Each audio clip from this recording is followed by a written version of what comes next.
210페이지 기반시설 종류 남아있죠. 그래서 크게는 일단 뭐 교통시설, 공간시설, 유통공구시설, 공공문화체육시설, 그 다음에 방제시설, 보건위생시설, 환경기초시설 이렇게 분류가 되는데 각각에 해당하는 기반시설 종류 이런 것들이 뭐 시험에 가끔씩 출제가 되죠. 그래서 이거는 이제 나중에 문제 풀면서 한번 보도록 하고, 그 다음에 가로 2번에 기반시설 중 세분이 가능한 기반시설 해서 세 가지 도로, 자동차 정류장, 광장 이런 것들은 대통령령에서 추가적으로 세분을 합니다. 이렇게. 그래서 뭐 시험에 나왔던 게 다음 중 자동차 정류장의 세분에 해당하지 않는 것, 이게 시험에 한번 나온 적이 있습니다. 그래서 정답이 교통광장이었습니다. 교통광장. 그래서 광장은 보시면은 광장으로 끝나는 건 다 광장이 세분되는 것. 그 다음에 자동차 정류장은 조금 뭐 외우기 좀 힘드니까 위에 뭐 도로도 마찬가지 다 도로로 끝나는 거죠. 그래서 일반 도로, 그 다음에 차만 다니는 자동차 전용도로, 그 다음에 사람만 다니는 보행자 전용도로, 그 다음에 보행자 우선도로라는 게 있습니다. 보행자 우선도로, 그 다음에 자전거 전용도로, 고가도로, 지하도로, 이렇게 뭐 고속도로라든지 자동차 우선도로 이런 건 없습니다. 여기. 그래서 아직 뭐 시험에 안 나왔었으니까 일단 이런 것들은 세분되는 게 세 가지가 있다는 거. 그 다음에 도시군 계획 시설이죠. 도시군 계획 시설.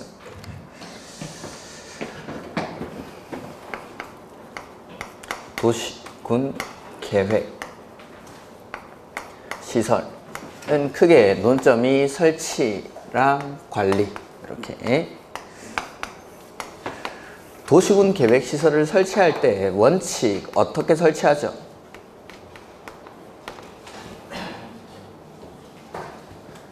기반시설이 관리계획으로 결정이 되고 그 관리계획으로 결정이면 도시군 계획시설로 바뀌고 그렇게 설치를 해야 되죠. 그래서 미리 도시군 관리계획으로 도시군 관리계획 결정을 통해서 이 기반시설을 설치를 해야 됩니다. 근데 예외적으로 관리계획 절차를 거치지 않고 설치할 수 있는 기반시설이 있고, 세 번째, 도시군 계획시설 설치에 관한 기준은 누가 정하죠? 이 아니고 국토교통부령으로. 기준 대부분이 국장이 정하는데 요거 도시군 계획시설의 설치에 관한 기준은 국토교통부령으로 정하죠. 그 다음에 네 번째, 보상은 따로 법률로 정합니다. 따로 법률로. 그 다음에 이 도시군 계획시설 관리를 국가가 할 때는 대통령령에서, 그 다음에 지자체가 하는 경우에는 조례로 정하죠. 조례로. 그 다음에 뭐 국가가 할 때는 대통령령으로 하는데 그 대통령령의 내용이 국유재산법에 따른 중앙관서의 장이 관리하도록 되어 있습니다. 이렇게. 그 다음에 뭐 공동구라는 게 나오죠. 공동구. 공동구도 도시군 계획시설, 기반시설의 일종이니까 원칙은 이렇게 해야 되는데 이 공동구를 의무적으로 설치를 해야 되는 곳이 있습니다. 반드시. 그래서 이 공동구도 설치랑 관리 이렇게 나눠가지고 일정한 지역에서는 이 공동구를 의무적으로 설치를 해야 되는데 의무적으로 설치해야 되는 지역의 면적은 200만 제곱미터. 를 초과하는 6곳이 있었죠. 6곳. 도시개발구역, 택지개발지구, 경제자유구역, 정비구역, 공공주택지구, 도청 이전 신도시 이렇게 6군데. 이러한 6군데에서 개발사업을 할 때는 개발계획을 수립을 할 겁니다. 6군데에서 개발계획을 수립할 때는 200만 제곱미터를 초과하는 이 6곳에서는 공동구를 반드시 설치를 해야 되니까 계획의 내용 안에 공동구에 관한 사항이 반드시 포함이 돼야 됩니다. 반드시. 그 다음에 공동구를 설치했을 때 이 공동구에 들어가야 될 시설은 수용을 해야 됩니까? 수용을 할 수 있습니까? 수용을 하여야 한다라는 거죠. 수용 의무. 근데 공동구 협의회 심의를 거쳐서 수용할 수 있는 게 두 가지가 있죠. 수용 학과, 하수도랑 가스. 얘네는 수용할 수 있다. 수용할 수 있다. 하수도랑 가스는. 그 다음에 공동구 설치에 필요한 비용입니다. 비용. 자, 설치에 들어가는 비용은 여기 6군데에서 사업을 하는 사업 시행자랑 점용 예정자가 공동으로 부담을 하죠.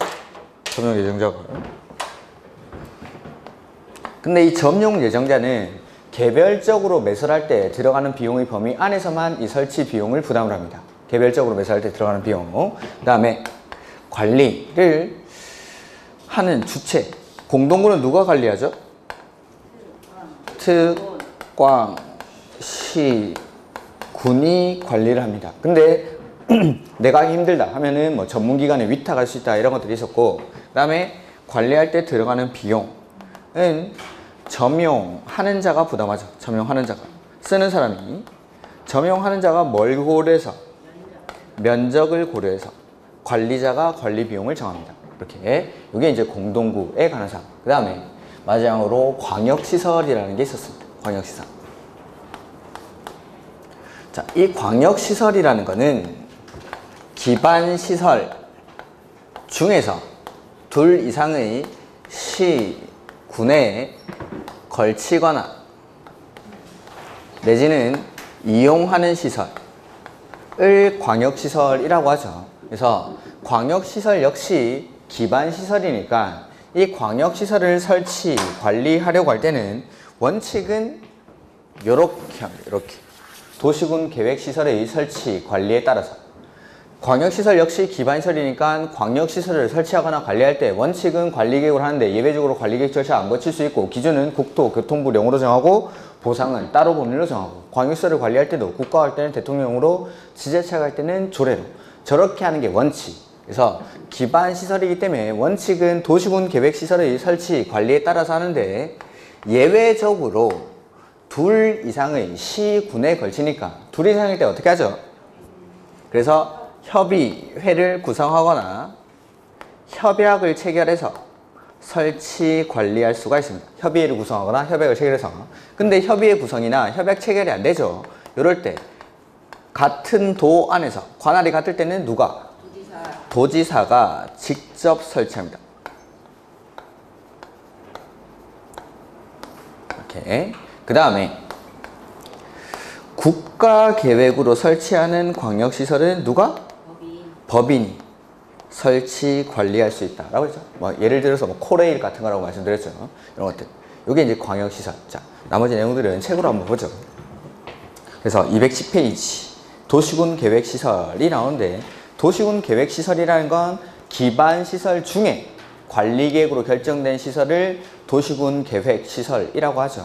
그 다음에 이 도시군 계획시설을 설치할 때 원칙은 어떻게 설치합니까? 관리계획으로. 그래서 그 원칙에 지상, 수상, 공중, 수중 또는 지하에 기반시설을 설치하려면 그 시설의 종류, 명칭, 위치, 규모 등을 미리 관리계획으로 결정해야 한다. 근데 예외적으로 관리계획 절차를 안 거치고 설치할 수 있는 기반시설이 있죠. 그게 뭔지는 밑에 나와 있습니다. 근데 외우지 마십시오. 이거 어떻게 푸는지 말씀드리겠습니다. 문제는. 그래서 뭐 한번 읽어보시면 되는데, 기획에는 뭐 쭉 나오고 니은에 도시공원 및 녹지대행하는 법률의 규정에 의해서 점용 허가 대상이 되는 공원 안의 기반시설, 뭐 이런 것들. 그 다음에 뭐 나머지는 됐습니다. 그 다음에 3번에 도시군 계획시설의 결정, 구조 및 설치, 기준은 누가? 첫 번째 줄 맨 끝에 국토교통부령으로. 그래서 가로 안에 보시면은 이것만 국토교통부령이고 대부분 국장이. 저는 근데 국토교통부령으로 하는 거 하나 더 말씀드렸습니다.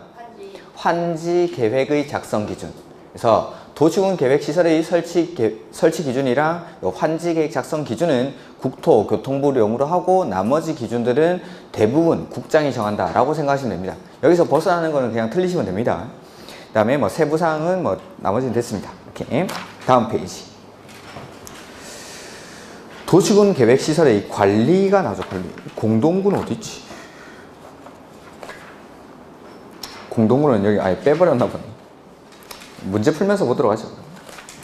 그래서 광역시설, 관리 4번에 212페이지 도시군 계획시설의 관리에 관해서 이 법 또는 다른 법률에 특별한 규정이 있는 경우 외에는 국가가 관리할 때는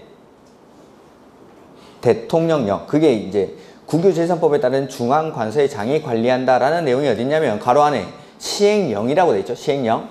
그래서 대통령령에 이렇게 적혀있다 이 말입니다. 국유재산법에 따른 중앙관서의 장이 관리한다고. 그 다음에 지자체가 관리할 때는 조례로. 지자체가 관리할 때는 조례로. 그 다음에 광역시설이란 기반시설 중 광역적인 정비체계가 필요한 다음의 시설로서 대통령령으로 정하는 시설을 말한다 해서 둘 이상의 시군에 걸치는 시설 내지는 둘 이상의 시군에 이용하는 시설을 광역시설이라고 합니다.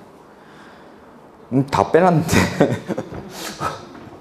그래서 광역시설도 기반시설이기 때문에 설치나 관리 원칙은 요거 도시군 계획시설의 설치 관리에 따라서 한다라는 거죠. 근데 예외적으로 둘 이상의 시군에 걸치거나 이용하는 시설이니까 협의회나 협약을 체결해서 설치 관리할 수 있는데 협의회 구성이나 협약 체결이 안 될 때는 관할에 같을 때 도지사가 직접 설치합니다. 그 다음에 국가기구로 설치하는 광역시설은 법인이 설치 관리할 수 있다라는 거. 그 다음에 공동구는 나중에 문제 풀 때 나오면은 그때 다시 한번 보도록 하죠.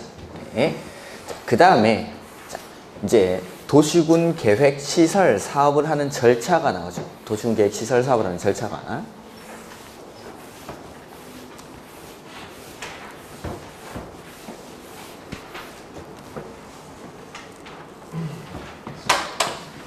그래서 도시군 계획 사업, 도시군 계획 사업. 이 도시군 계획 사업에는 사업이 세 가지가 있죠. 지금 보시는 시설 사업, 도시군 계획 시설 사업, 그 다음에 개발 사업, 그 다음에 정비 사업. 이렇게 세 가지. 자, 그 중에서 지금 하는 게 시설 사업을 하는 절차. 시설 사업도 도시군 계획 사업이니까 시설 사업 할 때 맨 처음에 뭐 해야 되죠? 계획 만들어야죠. 계획 사업이니까 계획 만들고 하는데 도시군 계획 시설 사업 할 때 맨 처음에 만드는 계획이 단계별 집행계획. 단계별 집행계획을 수립하죠. 이 단계별 집행계획을 수립하고 나서 그 다음에 시행자를 정합니다. 시행자. 그 다음에 시행자가 정해지고 나면 이 시행자가 뭐 만들죠? 실시계획을 작성하죠. 실시계획을. 그 다음에 실시계획은 시행자가 만든 거니까 뭐 받아야 됩니까? 인가받고 고시하고. 인가받고 고시하고. 그 다음에 인가받은 대로 사업을 실시를 하죠. 실시를 해서 공사가 완료되고 나면 마지막에 준공검사를 받습니다. 이러한 절차로 사업이 진행이 되죠. 이게 도시군 계획 시설 사업을 하는 절차. 자, 처음부터 보죠. 단계별 집행계획은 단계별로 사업을 집행하는 계획, 관리계획이죠. 그래서 이 단계를 1단계, 2단계 이렇게 구분해서 만드는 연차별 계획. 1단계는 얼마 안에? 3년 이내에 시행하는 사업이고 2단계는 3년 이후에 시행하는 사업으로 구분해서 만드는 연차별 계획으로서 이 계획 안에 포함되어야 되는 게 재원 조달 계획이랑 보상에 관한 계획이 포함되어야 됩니다. 돈에 관련된 거. 그 다음에 이렇게 단계별 집행계획을 수립하고 나면 시행자를 정합니다. 시행자 원칙 누구죠? 입안권자. 관리계획 입안권자 누굽니까? 에블바디 싹 다. 원칙은 특, 꽝, 시, 군인데 예외적으로 국장, 도지사. 그래서 이 사람들 행정청이라고 했죠. 행정청. 원칙은 행정청이 사업의 시행자가 되는데 예외적으로 비행정청도 사업을 시행할 수 있습니까? 네. 그리고 비행정청이 사업의 시행자가 되기 위해서는 행정청으로부터 뭐 받아야 되죠?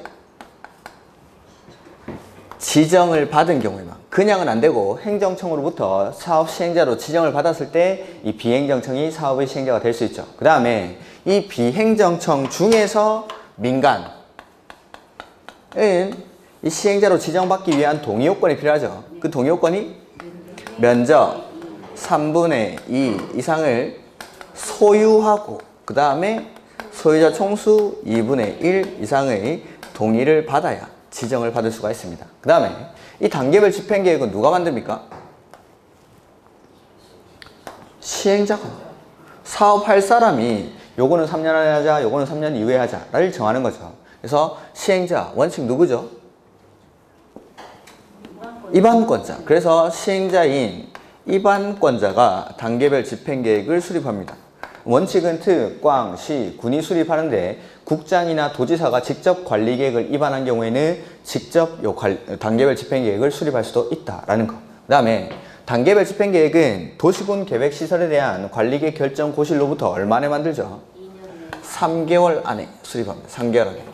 원칙 3개월 안에. 근데 예외적으로 다른 법률에서 관리계획 결정이 의제되는 경우에는 2년 안에 수립할 수 있다라는 예외가 있는데 원칙은 3개월 안에 단계별 집행계획을 수립을 해야 됩니다. 그 다음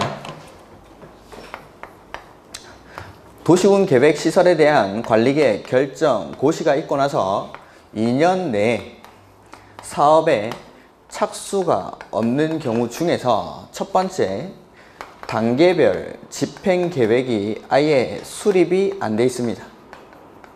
두 번째는 1단계 집행계획에 포함이 안 돼 있다라는 거죠. 이럴 때 이런 토지들은 사업할 때까지 놀립니까? 사업할 때까지 활용을 합니까? 활용을 하죠. 어떻게 활용합니까? 비실비실한 거죠. 그래서 나중에 도시군 계획시설 사업할 때는 철거를 해야 되니까 비실비실한 거 지어서 토지를 활용하죠. 그 활용하는 방법이 첫 번째가 가설건축물, 두 번째가 공작물, 세 번째가 개축이나 재축.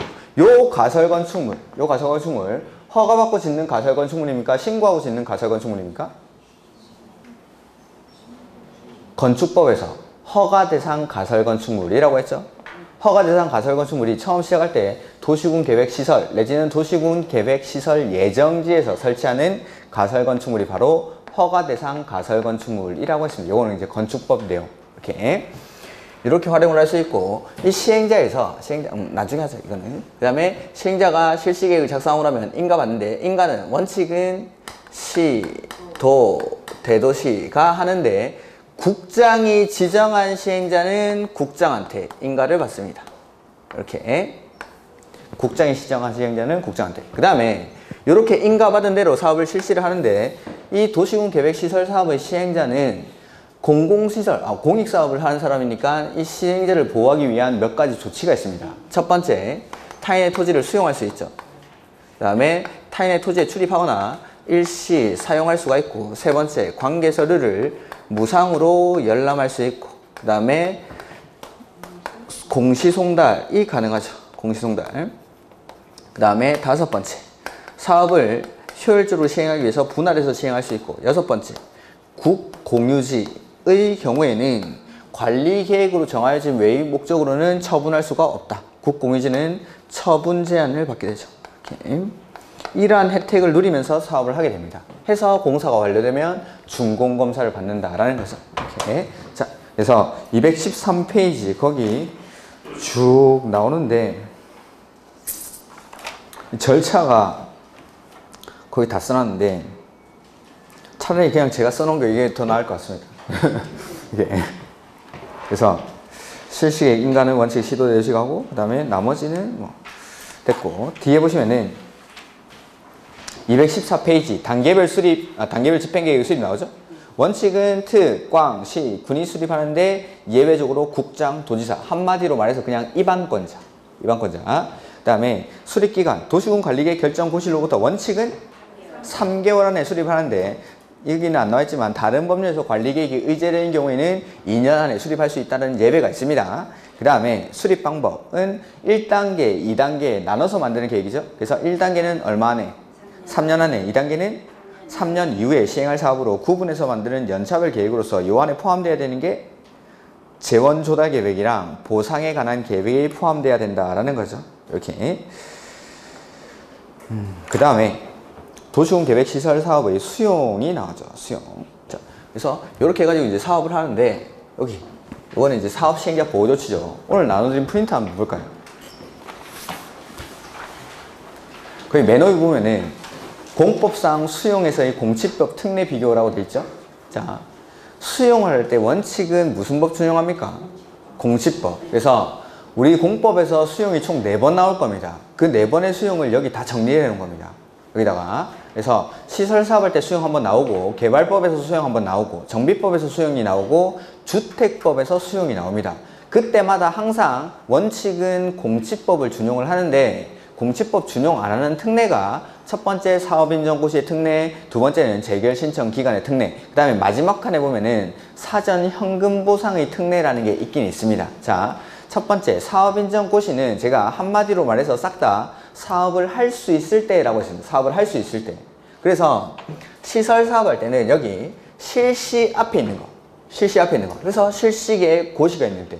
그 다음에 정비법에서는 실시계획 대신에 뭐 만들죠?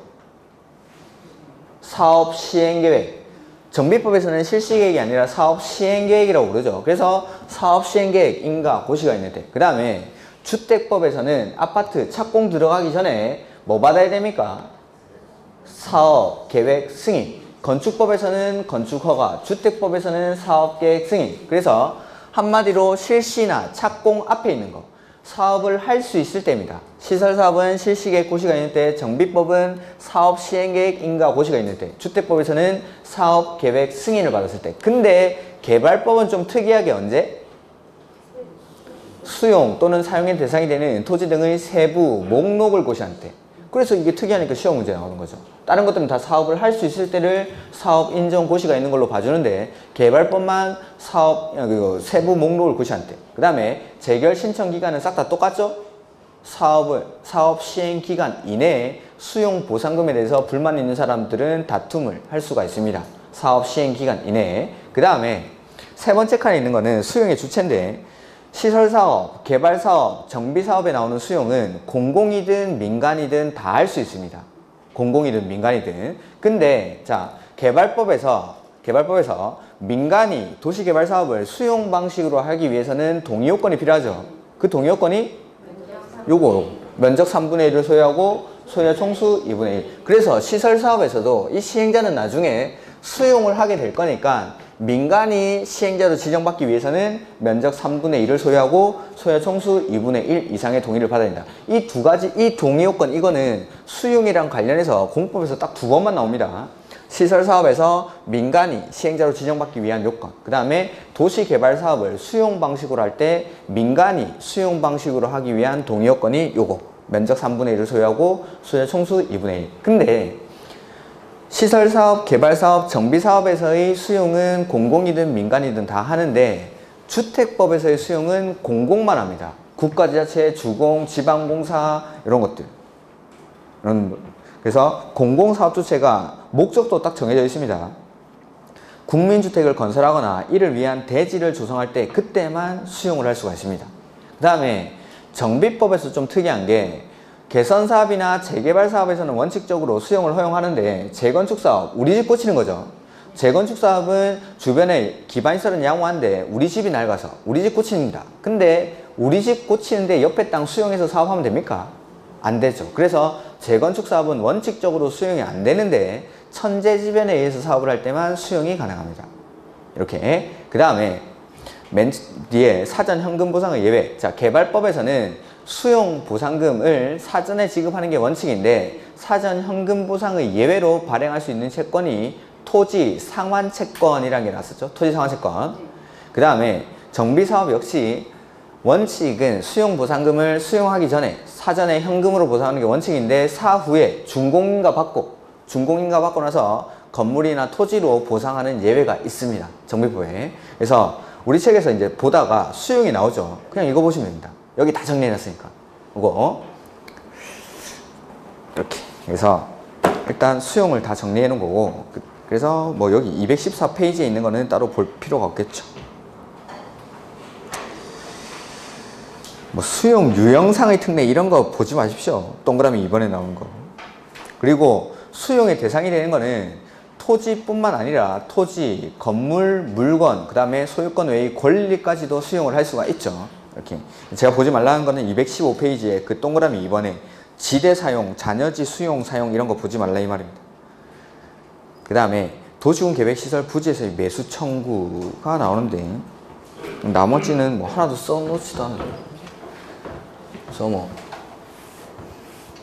그래서 이게 이제 시설 사업의 절차고, 상세한 것들은 나중에 볼 건데, 여기 이제 책에는 안 나와 있는데 시행자의 사업, 시행자에서. 원칙은 입안권자니까 특, 꽝, 시, 군이 사업하고 예외적으로 국장이나 도지사도 사업을 할 수 있죠. 근데 만약에 내가 하는 사업이 둘 이상의 관할구역에 걸쳐서 시행을 합니다. 사업을. 둘 이상에 걸쳐서 사업을 할 때는 시행자 어떻게 하죠? 협의. 둘 이상이니까. 그래서 원칙은 특, 꽝, 시, 군이 자기의 관할구역에서의 도시군 계획시설 사업을 하는 게 원칙인데 둘 이상의 관할구역에 걸쳐서 사업을 할 때는 협의해서 시행할 자를 정합니다. 근데 협의가 안 되죠. 관할이 같을 때는 도지사, 관할이 다를 때는 국장이 시행자를 지정해 줍니다. 요게 여기 좀 추가적으로 더 있습니다. 내용이. 그 다음에 뭐 수용, 출입인데 출입할 때는 며칠 전까지? 7일 전까지. 사용할 때는 3일 전까지 소유자, 점유자, 관리인에게 알리고 출입을 하거나 일시 사용을 해야 되죠. 자, 출입할 때 원칙은 허가받아야 되는데 비행정청은 허가받고 행정청은 그냥 갑니다. 그냥. 그 다음에 일출 전이나 일몰 후에는 누구의 승낙? 깜깜할 때 점유자의 승낙 없이는 타인의 토지에 출입할 수 없다라는 거. 그 다음에 일시 사용하거나 장애물을 제거, 변경할 때는 원칙 동의받아야 되죠. 동의. 근데 동의를 받을 수 없을 때 행정청은 통지하고 비행정청은 허가받고. 거기 노트에 정리가 되어 있을 텐데 표로 이렇게. 그 다음에 타인의 토지에 출입하거나 일시 사용함으로 인해 가지고 타인에게 손실을 입혔습니다. 그 손실 보상은 행위자가 합니까? 시킨 사람이 합니까? 시킨 사람. 행위자가 보상하는 게 아니라 그 행위자가 속한 행정청이나 도시군계획시설사업의 시행자가 보상을 한다라는 거. 여기 뭐 출입이나 이런 것들. 그 다음에 215페이지 도시군계획시설부지에서의 매수 청구라는 게 나오죠. 매수 청구. 너무 보기 힘들게 표로 다 정리를 하셨네. 출입은 요 뒤에 218페이지에 또 따로 있구나. 그래서 자, 제가 그냥 정리를 하죠. 이게 싹 다 표로 정리가 돼 있어가지고.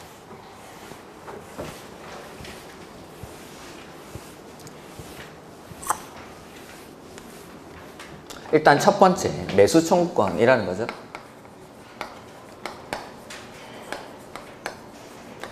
매수 청구권은 일단 요건이 얼마나 경과해야 됩니까? 도시군 계획 시설에 대한 관리계 결정 고시로부터 10년이 경과하고 플러스 지목이 대인, 토지의 소유자가 청구를 하는 거죠. 그래서 매수 의무자에게 청구를 하는데 원칙적인 매수 의무자가 누구죠? 특별시장, 광역시장, 시장, 군수에게 청구를 합니다. 이 사람들이 원칙적인 도시군 계획시설 사업의 시행자였으니까. 근데 예외적으로 시행자가 정해져 있죠. 그럴 때는 시행자에게. 그 다음에 설치 의무자랑 관리 의무자가 있을 때는 설치 관리 의무자한테 하는데 설치 의무자랑 관리 의무자가 다를 때는 설치 의무자에게 매수 청구를 할 수 있죠. 그 다음에 이런 매수 의무자들이 매수 청구를 받으면 무조건 매수를 합니까? 아니죠. 매수할지 말지 여부를 결정할 수가 있습니다. 매수 여부를. 매수 여부는 얼마나 결정하죠? 6개월 안에 매수 여부를 결정하고 매수하기로 했을 때 N은 얼마 안에 매수해야 됩니까? 2년 내에 매수를 해야 되죠. 매수할 때 원칙은 뭘로? 현금으로 매수를 하는데 예외적으로 채권을 발행할 수 있죠. 이 채권이 도시군 계획시설 채권. 그 다음에 이 매수 청구에서 매수하는 토지의 매수 가격이나 매수 절차에 관해서는 무슨 법을 준용하죠? 공치법. 매수 가격이나 매수 절차는 공치법을 준용합니다. 매수 가격이나 매수 절차는. 그 다음에 이 도시군 계획시설 채권은 매수 의무자가 누구일 때? 지자체일 때. 매수 의무자가 지자체일 때. 그래서 특, 꽝, 시, 군이 매수 의무자인 경우에만 발행할 수 있고 원칙은 현금 줘야 되는데 예외적으로 발행하는 채권이니까 소유자가 뭐 할 때? 원할 때 발행을 합니다. 원할 때. 그 다음에 소유자가 원하지 않더라도 부재 부동산이나 비업무용 토지로서 매수대금이 얼마?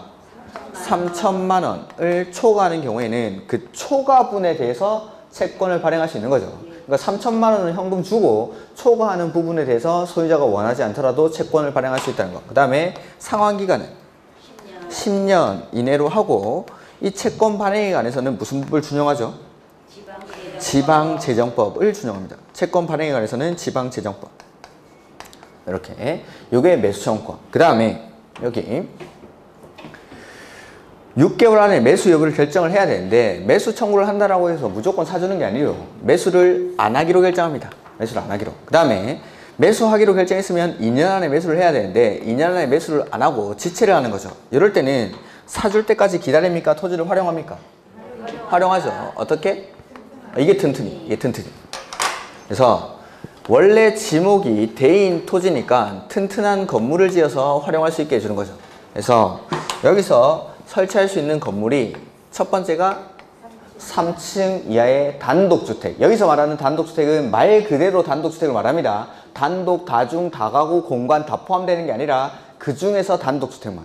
그 다음에 두 번째는 3층 이하의 1종근생. 세 번째는 3층 이하의 2종근생. 네 번째가 공작물 등을 설치할 수가 있죠. 근데 2종근생에서 제외되는 게 다안노단, 단란, 안마, 노래연습장, 다중생활시설. 얘네는 빼고 2종근생 중에 요게 이런 토지들을 활용하는 방법. 이렇게 요게 첫 번째 매수청구권이죠. 매수청구권. 그래서 215페이지 그 표에 보면은 매수청구의 요건 10년이 경과하고 뭐 지목이 대인 토지죠.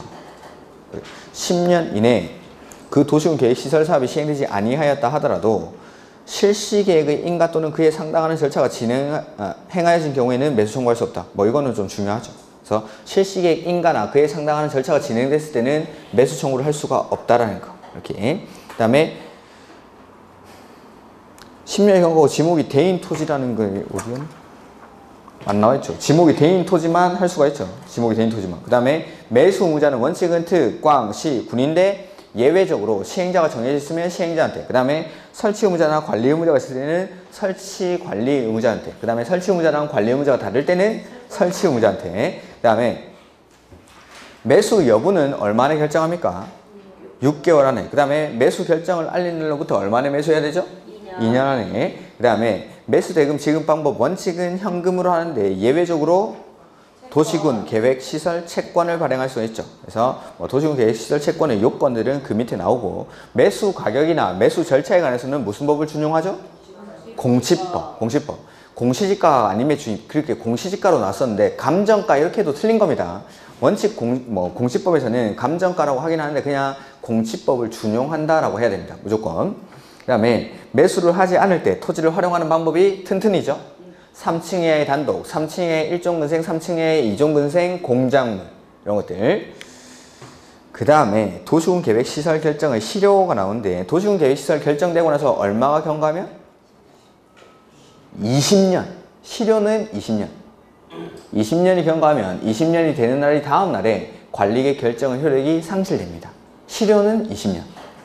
그 다음에 두 번째 이제 해제 권고라는 게 나오죠. 해제 권고. 그래서 매수 청구권으로 보호받지 못하는 사람들을 보호해주기 위해서 두 번째 지방의 해제 권고라는 제도를 나옵니다.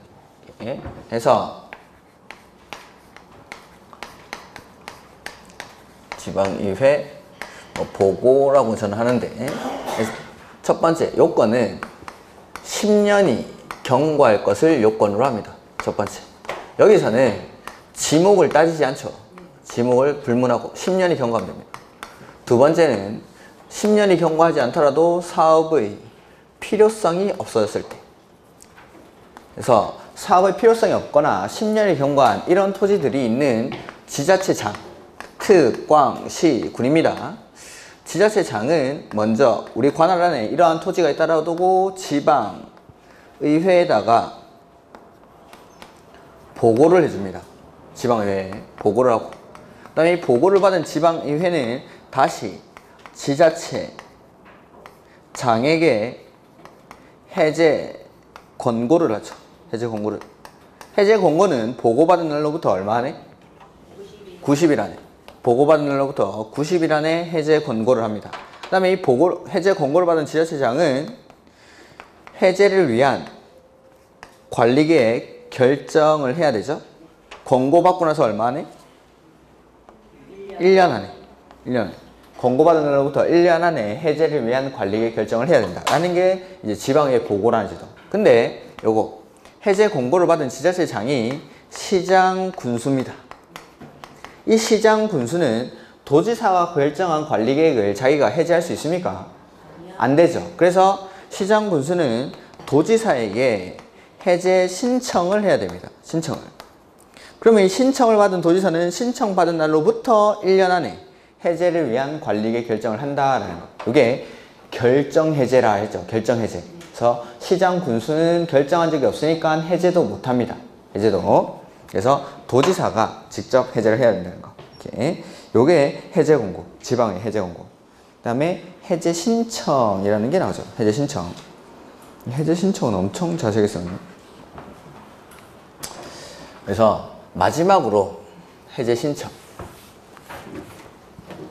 그래서 요건은 사업의 움직임이 없을 때라고 했습니다. 사업의 움직임이 없을 때. 그래서 첫 번째 10년이 경과하고 플러스 추가적으로 실효시까지 집행계획조차 없는 경우, 집행계획도 없을 때, 이럴 때 10년이 경과하고 실효시까지 집행계획조차 안 만들어져 있을 때는 사업할 생각이 없다는 거죠. 그래서 이 토지의 소유자가 맨 처음에 누굴 찾아가죠? 입안권자에게 입안을 요청하죠. 해제를 위한 관리계획 입안을 요청하면은 입안권자는 얼마 안에? 3개월 안에 입안 여부를 결정해서 소유자에게 알려줍니다. 근데 입안권자가 안 하죠. 그럼 이제 소유자가 누구 찾아가죠? 결정권자. 에게는 입안을 신청하는 게 아니라 이 사람은 결정 권한이 있으니까 해제를 신청하죠. 해제를. 자, 해제 신청을 받은 결정권자는 얼마 안에? 2개월 안에 해제 여부를 결정해서 알려줍니다. 근데 결정권자가 안 하면 국장에게는 입안을 신청하는 것도 아니고 해제를 신청하는 것도 아니고 심사를 신청할 수 있죠. 심사를. 자, 해제 심사를 신청받은 국장은 도시계획위원회의 심의를 거쳐서 심사를 해서 자기가 직접 해제하는 게 아니라 결정권자에게 해제를 권고한다라고 했습니다. 자기가 직접 해제하는 게 아니라 결정권자에게 해제를 권고한다는 거. 요게 마지막 소유자의 해제 신청이라는 제도죠. 해제 신청이라는 제도. 그 다음에 거기 217페이지 보시면은 실시계획의 실효라는 게 나오죠. 실시계획의 실효. 요게 올해 처음 생긴 거라고 했습니다. 요게. 그래서 기본호의 때 한번 설명을 드렸었는데 1번 거기 217페이지 맨 밑에 칸 보면 도시군 계획시설 결정의 고시일부터 10년 이후에 실시계획을 작성하거나 인가받은 도시군 계획시설 사업의 시행자, 이런 사람들을 장기 미집행 도시군 계획시설 사업의 시행자라고 한다라고 했습니다. 그러니까 실시계획 인가받는 시점부터가 이미 엄청 늦은 겁니다. 관리계획이 결정되고 나서 10년 이후에야 드디어 실시계획 인가를 받은 거죠. 그러니까 이런 사람들한테는 일정한 기간 안에 사업을 빨리빨리 하라고 재촉을 하는 겁니다. 실시계획 인가를 너무 늦게 받았으니까. 그래서 도시군 계획시설 결정의 고시일부터 10년 이후에 실시계획을 작성하거나 인가받은 도시군 계획시설 사업의 시행자, 장기 미집행 도시군 계획시설 사업의 시행자는 실시계획이 고시되고 나서 5년 안에 재결 신청을 하지 아니하는 경우에는 실시계획 고시로부터 5년이 지난 날의 다음 날에 그 실시계획의 효력이 상실됩니다. 관리계획의 효력이 상실되는 게 아닙니다. 요거는 우리 아까 요거 시설사업할 때 시행자가 정해지고 나면 이 시행자가 실시계획을 작성을 하고 이 실시계획을 인가받고 고시하고 나면 사업을 시행하게 되죠. 그러니까 시행자가 정해지고 나서 시행자가 실시계획 인가 자체를 관리계획 결정이 되고 나서 10년 이후에 실시계획 인가를 받은 거죠. 그러면은 실시계획을 늦게 인가받았으니까 실시계획이 고시되고 나서 5년 안에 수용 재결 신청을 하라는 겁니다. 5년 안에. 그렇게 안 하면은 5년이 되는 날이 다음 날에 요거 실시계획의 효력이 상실됩니다. 관리계획의 효력 상실되는 거 아닙니다. 실시계획. 이렇게. 그 다음에 다만 장기 미집행 도시군 계획시설 사업의 시행자가 재결 신청을 안 했는데 실시계획 고시일로부터 5년이 지나기 전에 해당 도시군계획 시설사업에 필요한 토지 면적 3분의 2 이상을 소유하거나 권한을 확보를 했죠. 그러면은 재결 신청할 수 있는 기간을 조금 더 늘려주죠. 7년. 7년 이내에 재결 신청을 하지 아니하면 요 7년이 되는 날이 다음 날에 실시계획의 효력은 상실됩니다. 이렇게. 그 다음 2번 장기 미집행 도시군계획시설 사업의 시행자가 재결 신청을 안 했는데 그 시설 부지에 대한 소유권이나 권한을 다 확보했죠. 모든 권한을 확보했을 때 이럴 때는 요거 실시계획이 실효되지 않습니다. 이렇게. 자, 다시 시행자가 실시계획을 작성해서 인가를 받는 시점이 관리계획 결정 고시일로부터 10년 이후에 실시계획 인가를 받았습니다. 이런 사람을 뭐라 부르냐면 장기 미집행 도시군계획 시설 사업에 대한 시행자라고 합니다. 이렇게. 이런 사람들은 실시계획 인가를 늦게 받았으니까 사업을 빨리 해야 됩니다. 사업을 해서 실시계획이 고시되고 나서 5년 내에 재결 신청을 해야 됩니다. 재결 신청을. 수용 보상금에 대해서 결정을 하는 것, 재결 신청이라고 하죠. 그래서 요 실시계획 고시가 있고 나서 5년 안에 재결 신청을 해야 되는데 5년 안에 재결 신청을 안 하면 5년이 되는 날이 다음 날에 요거 실시계획의 효력이 상실됩니다. 근데 5년 내에 아직 재결 신청을 안 했는데 5년이 되기 전에 도시군계획시설 부지에 대한 소유권이나 권한을 3분의 2 이상 확보를 했죠. 소유권을 이미 많이 확보를 했으니까 이럴 때는 재결 신청 기간을 7년까지로 늘려준다 이 말입니다. 7년 안에 재결 신청을 하지 않으면은 7년이 되는 날이 다음 날에 효력이 상실됩니다. 근데 재결 신청을 하지 않았더라도 소유권이나 권한을 100% 모두 확보했습니다. 이럴 때는 실시계획이 실효가 되지 않습니다. 소유권을 모두 확보했을 때. 이렇게. 그 다음에 3번 실시계획 폐지되거나 효력을 잃은 경우 해당 도시군계획시설 결정은 각 호에서 정한 날에 효력을 잃는다. 이 경우 시도지사, 대도시시장은 뭐 그 사실을 고시해야 한다 해서 뒷페이지 도시군계획시설 결정의 고시일로부터 20년이 되기 전에 실시계획이 폐지되거나 효력을 잃었죠. 그러면은 20년까지 일단 관리계획은 폐지 안 하고 기다려줍니다. 관리계획은. 그래서 폐지되거나 효력을 잃고 다른 도시군계획시설 사업이 시행되지 아니한 경우에는 도시군계획시설 결정의 고시일부터 20년이 되는 날이 다음 날에 관리계획의 효력을 없애겠다는 겁니다. 이거는. 그러니까 실시계획이 실효가 되면은 관리계획은 어떻게 할 거냐라는 게 이 박스죠. 그래서 20년이 되기 전에 위에 좀 지우고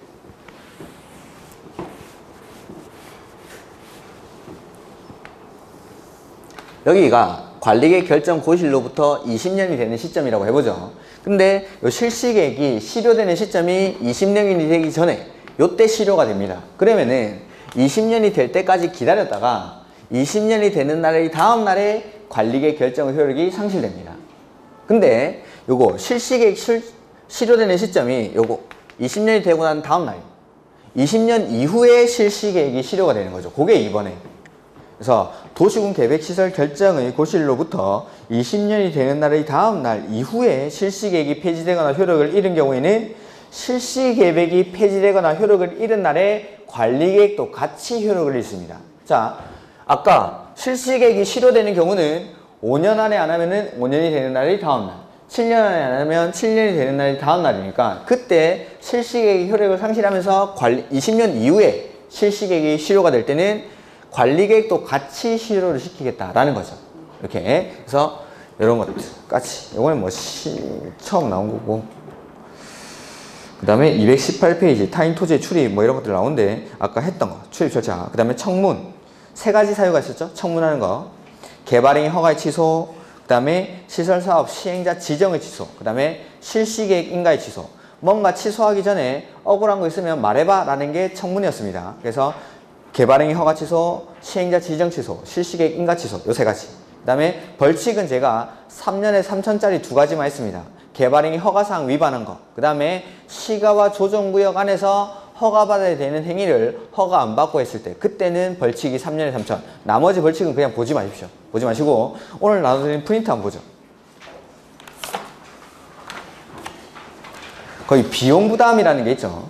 기본서에는 221페이지에 나오는 내용입니다. 그거를 제가 정리를 해놓은 건데, 자, 어떤 내용이냐면, 요거는 자주 나오는 건 아니지만 안 하기에는 좀 그런 겁니다. 안 하기에는. 광명, 과천, 안양, 그 다음에 서울 금천구 이렇게 있다고 그죠? 이렇게 있는데, 자, 이 지자체장이 시행하는 사업으로 인해서 다른 지자체장이 이익을 얻는 겁니다. 이익을. 그러니까 내가 도시군 계획 시설 사업을 하는데 도로를 뭐 이렇게 까는 거죠.